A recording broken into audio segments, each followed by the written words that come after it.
So ಸ್ನೇಹಿತರೆ, rabies ಅಥವಾ ವಿಶ್ವ ರೇಬೀಸ್ ದಿನದ ಕುರಿತು ಪ್ರಶ್ನೆಗಳನ್ನು ಕೇಳಿ ಕಾರ್ಯಕ್ರಮದಲ್ಲಿ ಭಾಗವಹಿಸಿ. ಸರ್, ಈಗ ಬಹಳ ಮುಖ್ಯವಾದ ಒಂದು ಪಾಯಿಂಟನ್ನು ನೀವು ಮನೀಷಾ ಮೇಡಮಿಗೆ ಹೇಳಿದ್ರಿ, ಇನ್ನೊಮ್ಮೆ ತಿಳಿಸಿ.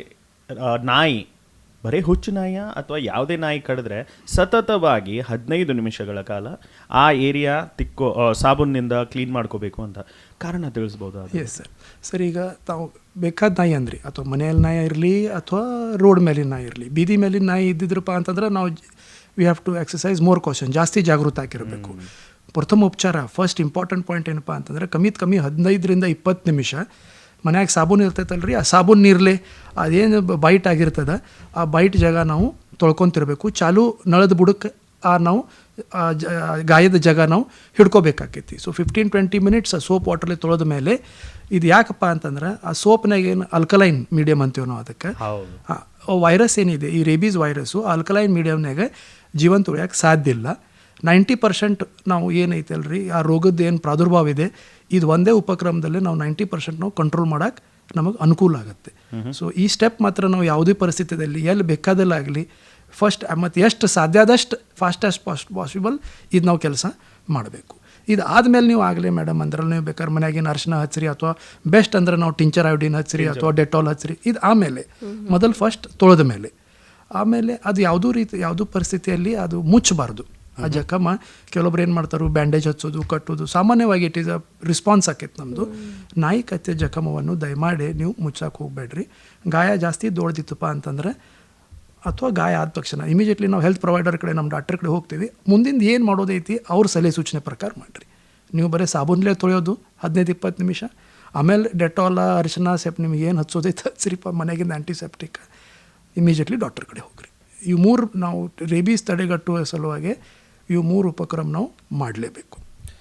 ಸರ್, ಇದು ಒಂದು ಭಾಳ ಮುಖ್ಯವಾದ ಒಂದು ಪಾಯಿಂಟ್. ಏಕೆಂದರೆ ಫಸ್ಟ್ ಏಡ್ ಬಗ್ಗೆ ನಮಗೆ ಗೊತ್ತಿರಲೇಬೇಕು, ಮನೆಯಿಂದ ಏನೆಲ್ಲ ಮಾಡಬೇಕು. ಬಟ್ ವೈದ್ಯರಿಗೆ ಭೇಟಿ ಆಗಬೇಕು ಆಫ್ಟರ್ ದಿಸ್ ಪ್ರೊಸೀಜರ್, ಅದು ನೀವು ಹೇಳಿದ್ರಿ. ಮುಖ್ಯವಾಗಿ ರೋಗದ ಲಕ್ಷಣಗಳ ಬಗ್ಗೆ ಮಾತನಾಡೋಣ. ಏಕೆಂದರೆ ಇದನ್ನು ಬಹಳ ನೆಗ್ಲೆಕ್ಟ್ ಮಾಡಿಬಿಡ್ತಾರೆ. ಏನಾದರೂ ನಾಯಿ ಕಚ್ಚಿದ್ರೆ ಬಿಡು, ಏನಿರುವುದಿಲ್ಲ, ಏನಾಗೋದಿಲ್ಲ ಅಂತ ಹೇಳ್ತಾರೆ. ಆಮೇಲೆ ಲಕ್ಷಣ ತೀವ್ರವಾದಾಗ ತಮ್ಮ ಕಡೆ ಬರ್ತಾರೆ. ಸೊ ಅದ್ರ ಬಗ್ಗೆ ಖಂಡಿತ ಮಾತಾಡೋಣ. ಆದರೆ ಆರಂಭಿಕ ಲಕ್ಷಣಗಳ ಬಗ್ಗೆ ತಿಳಿಸಿ. ಈಗ ನಾವು ಲಕ್ಷಣ ಬಗ್ಗೆ, ನಾವು ನಾಯಿಗಳ ಲಕ್ಷಣ ಬಗ್ಗೆ ಮಾತಾಡೋಬೇಕಾ ಫಸ್ಟ್? ಮನುಷ್ಯರ ಬಗ್ಗೆ. ಸೊ ಈಗ ಮನುಷ್ಯರ ಬಗ್ಗೆ ಲಕ್ಷಣ ಮೇಲೆ ಮಾತಾಡಬೇಕಪ್ಪ ಅಂತಂದ್ರೆ, ಸರ್, ಈ ರೇಬೀಸ್ ವೈರಸ್ ಏನಿದೆ, ಮನುಷ್ಯ ಆಗಲಿ ಪ್ರಾಣಿ ಆಗಲಿ, ಇದ್ರದ್ದು ಮೇನ್ ಇದು ಅಟ್ಯಾಕ್ ಮಾಡೋದು ಏನಪ್ಪ ಅಂತಂದ್ರೆ ನಮ್ಮ ನರ್ವಸ್ ಸಿಸ್ಟಮ್ಗೆ. ಸೊ ನಮ್ಮ ಮಜ್ಜಾತಂತು, ಬ್ರೈನ್, ಸ್ಪೈನಲ್ ಕಾರ್ಡ್, ನಮ್ಮ ಪೆರಿಫೆರಲ್ ನರ್ವ್ಸ್ಗೆ.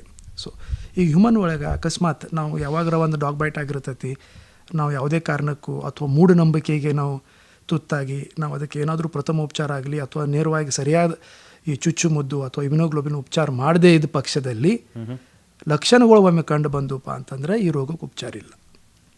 ಲಕ್ಷಣಗಳು ಏನಪ್ಪ ಅಂತಂದರೆ, ಈಗ ನಾವು ಮೆಂಟಲ್ ಕನ್ಫ್ಯೂಷನ್ ಸ್ಟೇಟಸ್ ಅಂತೀವಿ ನಾವು. ಅದಕ್ಕೆ ನಮ್ಮ ಬ್ರೈನ್ ಮೇಲೆ ನಮ್ಮ ನಿಯಂತ್ರಣ ಉಳಿಯಂಗಿಲ್ಲ, ಮೋಸ್ಟ್ ಇಂಪಾರ್ಟೆಂಟ್ಲಿ. ಸೆಕೆಂಡ್, ಈಗ ಪ್ಯಾರಲಿಸಿಸ್ ಅನ್ನೋವಾಗ ನಮ್ಮ ಇಡೀ ಶರೀರನಾಗ ಎಲ್ಲಕ್ಕಿಂತ ನಾವು ಮಸಲ್ಸ್ ಏನಂತೀವಿ, ನಾವು ನುಂಗೋ ಮಸಲ್ಸ್, ನಾವೇನು ದಿನ ಊಟ ಮಾಡುವಾಗ ನೀರು ಕುಡಿಯುವಾಗ ನುಂಗ್ತೇವಿ, ಈ ನಮ್ಮ ನುಂಗೋ ಮಸಲ್ಸ್ ಏನದಾವಲ್ಲ ಅದಕ್ಕೆ ಅಫೆಕ್ಟ್ ಆಗಿಬಿಡ್ತೈತಿ. ಹಂಗೆ ಆಗೋದ್ರಿಂದ ಏನಾಕೈತಪ್ಪ ಅಂತಂದ್ರೆ ನಾವು ನೀರು ಸಹಿತ ಕುಡಿಯೋಕ್ಕಾಗಂಗಿಲ್ಲ, ತುತ್ತು ನುಂಗಕ್ಕೆ ಸಾಧ್ಯ ಇಲ್ಲ, ಜೊಲ್ಲು ನುಂಗಕ್ಕೆ ಸಹಿತ ಸಾಧ್ಯ ಆಗೋದಿಲ್ಲ. ನಮಗೆ ನೀರೋಡಿಗೆ ಸಾಕಷ್ಟು ಆಗಿರ್ತದ, ಖರೆ ನಾವು ನುಂಗಕ್ಕೆ ಸಾಧ್ಯ ಇಲ್ಲ. ಹಾಗಾಗಿ ನಾವು ಹೈಡ್ರೋಫೋಬಿಯಾ ಅಂತೀವಿ ನಾವು. ಆ ನೀರಿನ ಬಗ್ಗೆ ಅಂಜಿಕೆ ಒಂದು ಮನುಷ್ಯರಲ್ಲಿ ಭಾಳ ಪ್ರಕೃತಿಯಲ್ಲಿ ಲಕ್ಷಣ ಕಾಣ್ತೈತಿ. ಇನ್ನೊಂದು ಏನಪ್ಪ ಅಂತಂದ್ರೆ, ನಮಗೆ ಜೋರಾದ ಪ್ರಕಾಶ, ಜೋರಾದ ಶಬ್ದ, ಇವೆಲ್ಲ ನಮಗೆ ಒಟ್ಟು ಸಹನ್ ಆಗಂಗಿಲ್ಲ ಪೇಷಂಟ್ ಒಳಗೆ. ಶರೀರ ಮೇಲೆ ಕಂಟ್ರೋಲ್ ಉಳಿಯಂಗಿಲ್ಲ, ಅಗ್ರೆಸಿವ್ನೆಸ್ ಬಂದುಬಿಡ್ತದೆ. ಎಲ್ಲ ಸಾವು ಒಳಗೆ ಸಾವಿರ ಖಚಿತ ಮನುಷ್ಯ ಅಂದಮೇಲೆ. ಖರೆ ಈ ಸಾವು ಅತಿಶಯ ಅಂದರೆ ಈ ಥರಂಥ ಸಾವು ಯಾರಿಗೂ ಬರಬಾರ್ದು, ಇದು ಒಂದೇ ಮಾತು.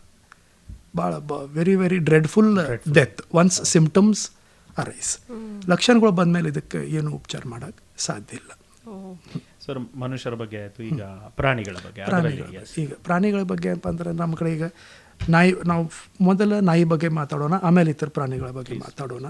ಸೊ ಈಗ ನಾಯಿ ಒಳಗೆ ಕೂಡ ನಾವು ಈ ಥರ ಮೋಸ್ಟ್ ಇಂಪಾರ್ಟೆಂಟ್ ಅಂದರೆ ಚೇಂಜ್ ಇನ್ ಬಿಹೇವಿಯರ್ ಅಂತೀವಿ ನಾವು. ಈಗ ನಾವು ಅಕಸ್ಮಾತ್ ಈಗ ನಾವು ಮನೆಯಲ್ಲೇ ನಾಯಿ ಇದೆ, ನಾವು ಯಾವುದೇ ಕಾರಣಕ್ಕೂ ಅದಕ್ಕೆ ಚುಚ್ಚುಮದ್ದು ಮಾಡಿದ ಪಕ್ಷದಲ್ಲಿ ಅದಕ್ಕೆ ಅಕಸ್ಮಾತ್ ರೇಬೀಸ್ ರೋಗ ಆಯ್ತಪ್ಪ ಅಂತಂದರೆ, ಮೋಸ್ಟ್ ಇಂಪಾರ್ಟೆಂಟ್ ಸಿಂಪ್ಟಮ್ ಅಂದರೆ ಚೇಂಜ್ ಇನ್ ಬಿಹೇವಿಯರ್. ಆ ಥರದ್ದು ಪೂರ್ತಿ ಆ ಥರದ್ದು ಏನು ಬಿಹೇವಿಯರ್ ಇದೆ ಅದ್ರ ಒಳಗನ ಎಲ್ಲ ಚೇಂಜ್ ಆಗಿಬಿಡ್ತೈತಿ. ನಮ್ಮ ಮೇಲೇ ಬೊಗಳಕ್ಕೆ ಶುರು ಮಾಡ್ತೈತಿ, ನಮಗೆ ಅಟ್ಯಾಕ್ ಮಾಡೋಕ್ಕೆ ಚಾಲು ಮಾಡ್ತೈತಿ. ಅಷ್ಟೇ ಅಲ್ಲ, ನೀವು ಇನ್ ಜನರಲ್ ಎಲ್ಲ ನಾಯಿ ಒಳಗೆ ಏನಪ್ಪ ಅಂತಂದ್ರೆ ಇವು ಸಿಕ್ಕದ ಆಬ್ಜೆಕ್ಟ್ ಕಚ್ಕೊಂತ ಹೋಗೋದು. ಈಗ ತನ್ನ ಚೇನ್ ಕಚ್ಚೋದು ಅಥವಾ ಟೇಬಲ್ ಕಚ್ಚೋದು. We call this as biting inanimate objects. ಇನ್ನೊಂದು ಏನಪ್ಪ ಅಂತಂದರೆ ಏಮ್ಲೆಸ್ ವಾಂಡ್ರಿಂಗ್ ಅಂತಂದರೆ ದಿಶಾಹೀನ ಎಲ್ಲ ಕಡೆ ಸುಳ್ಳು ಓಡಾಡ್ಕೊತಿರೋದ, ಸುಳ್ಳು ಎಲ್ಲರಿಗೂ ಅಟ್ಯಾಕ್ ಮಾಡ್ಕೊತ ಹೋಗೋದ. ಇವು ಅಂದರೆ ಬ್ರೈನ್ ಮೇಲೆ ಕಂಟ್ರೋಲ್ ಇರಲ್ಲ. ನಾಯಿ ಒಳಗೂ ಕೂಡ ಇದು ಪ್ಯಾರಲಿಸಿಸ್ ಅಂತೀವಲ್ಲ ನಾವು, ಸ್ವಾಲೋಯಿಂಗ್ ಮಸಲ್ಸ್ ನುಂಗೋ ಏನು ಮಸಲ್ಸ್ ಅದಾವು ಅವೆಲ್ಲ ಪ್ಯಾರಲೈಸ್ ಆಗಿಬಿಡ್ತಾವೆ. ಹಾಗಾಗಿ ಅದ್ರ ತನ್ನ ಜೊಲ್ಲು ಕೂಡ ಅದಕ್ಕೆ ನುಂಗಕ್ಕೆ ಆಗಂಗಿಲ್ಲ, ಜೊಲ್ಲು ಹೊರಗೆ ಬೀಳ್ಕೊಂತ ಹೋಗ್ತೈತಿ. ಆಮೇಲೆ ಈ ತೆಳಗಿಂದ ಇದಕ್ಕೆ ಜಾಬೋನ್ ಅಂತೀವಿ ನಾವು, ತೆಳಗಿನ ಜಬಡ ಏನಂತೀವಿ, ಅದು ಲಾಕ್ ಆಗಿಬಿಡ್ತೈತಿ. ಅದಕ್ಕೆ ಅದು ಅಗಲಾಡ್ಸಕ್ಕೆ ಬರೋದಿಲ್ಲ. ಇವನ್ ಹತ್ರ ಟಂಗ್ ಮೂಮೆಂಟ್ ಆಗಂಗಿಲ್ಲ.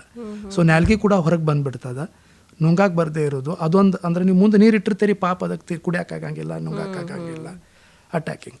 ಇಂಥ ಲಕ್ಷಣ ಕಂಡು ಬಂದ ತಕ್ಷಣ ಯೂಶ್ವಲಿ ವಿದಿನ್ 10 to 15 days ನಾಯಿ ಒಳಗೆ ಸಾವು ಕಂಡು ಬರ್ತದೆ. ಅಕಸ್ಮಾತ್ ಆ ರೀತಿ ನಿಮ್ಮ ದುರ್ದೈವವಶ ನಿಮ್ಮ ಮನೆಯಾಗಿಂದ ಹಿಂಗೆ ಅಥವಾ ನಿಮ್ಮ ಏನಾರ ಕಂಡು ಬಂತಪ್ಪ ಅಂತಂದ್ರೆ ಫಸ್ಟ್ ಕರ್ತವ್ಯ ಏನಪ್ಪ ಅಂತಂದ್ರೆ ನಾವು ಅದಕ್ಕೆ ಕನ್ಫೈನ್ ಮಾಡಬೇಕಾಕೈತಿ. ಅಂದ್ರೆ ಒಂದು ರೂಮ್ನಾಗ ಆಗಲಿ ಅಥವಾ ಒಂದು ಚೇನ್ಲಾಗ ಅದು ಕಟ್ಟಿಡ್ಬೇಕಾಕೈತಿ. ಯಾಕಂತಂದ್ರೆ ಲಕ್ಷಣಗಳು ಬಂದ ಮೇಲೆ ಅದಕ್ಕೆ ಉಪಚಾರ ಇಲ್ಲ. ಅವಾಗ ನಮ್ಮದು ಉದ್ದೇಶ ಏನಪ್ಪ ಅಂತಂದ್ರೆ ಇದು ಮತ್ತೆ ಬೇರೆ ಮಂದಿಗೆ ಹರಡಬಾರ್ದು ಅಥವಾ ಬೇರೆ ಪ್ರಾಣಿಗಳಿಗೆ ಹರಡಬಾರ್ದು. So that time confinement is more important. Sir, ಮನೆ ನಾಯಿ ಅಥವಾ ಬೀದಿ ನಾಯಿಗೆ ಜನ ಆಹಾರವನ್ನು ಹಾಕ್ತಾರೆ ಔಟ್ ಆಫ್ ಇದು ಸಿಂಪತಿ. ಅಂಥ ಸಂದರ್ಭದಲ್ಲಿ ಸರ್, ಈ ನಾಯಿಗಳಿಗೆ ಹೇಗೆ ಲಕ್ಷಣ ಇದು ರೇಬಿಸ್ ಅಂಟುತ್ತೆ, ಅದ್ರ ಬಗ್ಗೆ ಸ್ವಲ್ಪ ತಿಳಿಸಿ. ಈಗ ರೇಬಿಸ್ ಬರೋದು ಅಂದರೆ ಇನ್ನೊಂದು ರೇಬಿಡ್ ನಾಯಿ ಕಚ್ಚಿದಾಗ ಮಾತ್ರ. ಮತ್ತು ಬರೀ ಕಚ್ಚಿದಾಗ ಅಂತ ಅಷ್ಟೇ ಅಲ್ಲ, ಆ ವೈರಸ್ ಏನಿದೆ ಸರ್ ಅದು ಅದರದ್ದು ಜೊಲ್ಲನಾಗ ಇರ್ತದೆ, ಸಲೈವಾದಾಗ ಇರ್ತದೆ. ಸೊ ಕೆಲವೊಂದು ಸಲ ಅವ್ರ ನಾಯಿಗಳು ನೆಕ್ತಾವು, ಮತ್ತು ನಾವು ಅದ್ರ ಮೈ ಮೇಲೆ ಏನಾರ ಹುಣ್ಣು ಇರ್ತಾವೆ ಅಥವಾ ಅದ್ರ ಮ್ಯೂಕಸ್ ಮೆಂಬ್ರೇನ್ಸ್ ಅವು ಈ ಎಲ್ಲ ಭಾಗದಿಂದ ರೇಬೀಸ್ ವೈರಸ್ ಹರಡೋ ಸಾಧ್ಯತೆ ಇರ್ತದೆ.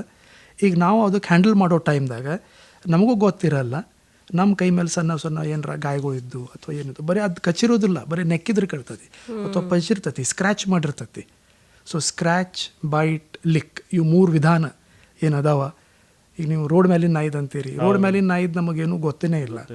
ಹಂಗಾದಾಗ ನಾವು ಎಲ್ಲ ಆಗಲೇ ಹೇಳ್ದಂಗೆಲ್ಲ ಪ್ರಥಮ ಉಪಚಾರ ತಗೋದು ಭಾಳ ಇಂಪಾರ್ಟೆಂಟ್. ಫೀಡಿಂಗ್ ಬಗ್ಗೆ ತಾವು ಹೇಳಿದ್ರಿ. ಫೀಡಿಂಗ್ ಬಗ್ಗೆ ಹೇಳಿದಾಗ ಈಗ ನಾವು ನಮ್ಮ ಮನೇಲಿ ನಾಯಿ ಊಟ ಹಾಕೋದು ಬೇರೆ ಮತ್ತು ಬೀದಿ ನಾಯಿಗೆ ಊಟ ಹಾಕೋದು ಬೇರೆ. ಇದ್ರ ಬಗ್ಗೆ ಈ ಪಾಯಿಂಟ್ ಬಗ್ಗೆ ನಾವು ಖಂಡಿತ ಮಾತನಾಡೋಣ. ಕರೆ ಒಂದು ಬರ್ತಾ ಇದೆ. Yes please.